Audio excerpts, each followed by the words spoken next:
C'est l'évolution qui a fait que les touristes qui sont venus au départ, qui étaient très peu nombreux, sont venus, ont trouvé le site agréable et ont construit. Le terrain n'était pas cher à l'époque, donc ils ont acheté, ils ont construit et se sont fixés, quoi. Enfin, ils ont construit des maisons surtout. Et à partir de là, c'est devenu ce que c'est. Ici où nous sommes, là, c'était une carrière. C'était la carrière des hospitaliers, même, on appelait ça. Le quai a été fait avec la carrière. Les cailloux qu'on voit là, c'est les restes de carrière. Là. Parce que comme c'était difficile de transbahuter en charrette les cailloux, on utilisait la mer pour le plus possible pour les arriver dans le port. Ici, qui n'était pas un port, il n'y avait pas de quai. Le quai était construit en même temps que le viaduc de Morlaix. Oui, 1875 par là. Ouais.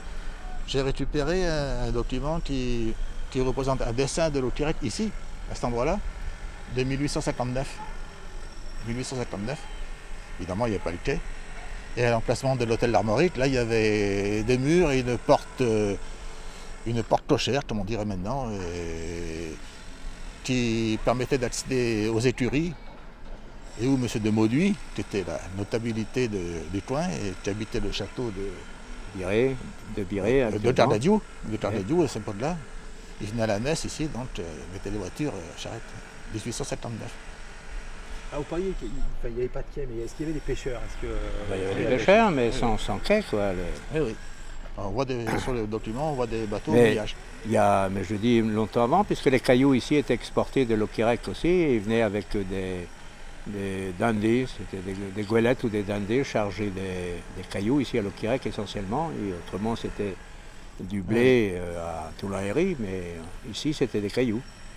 Oui. Et combien il reste de pêcheurs aujourd'hui, professionnels? Ah, ici à l'Auquirec. Un seul.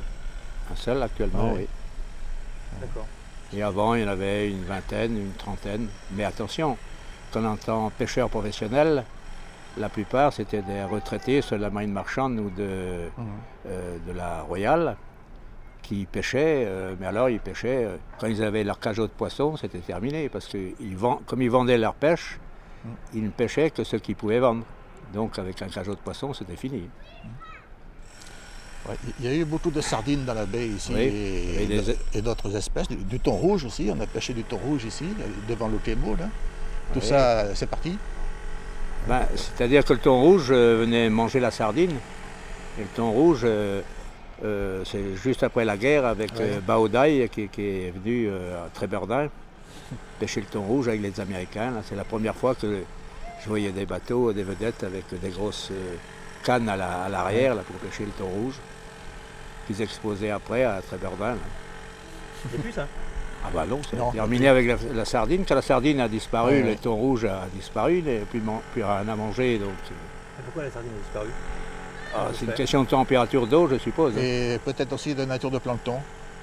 Parce que Jean Dave, notre voisin, là, qui est un érudit très émérite, il a fait des prélèvements de plancton en différentes époques, sur des distances. Il a déjà, je ne dirais pas son âge. Et il a constaté que certaines variétés de plancton avaient disparu. Ce qui pourrait expliquer aussi la disparition de certaines espèces qui, justement, consommaient ce plancton-là. D'ailleurs, c'est pas propre à la baie de Lannion, la disparition de la sardine. On a vu de Douarnenez aussi la sardine descendre vers Quiberon, et puis maintenant c'est encore plus dans le sud.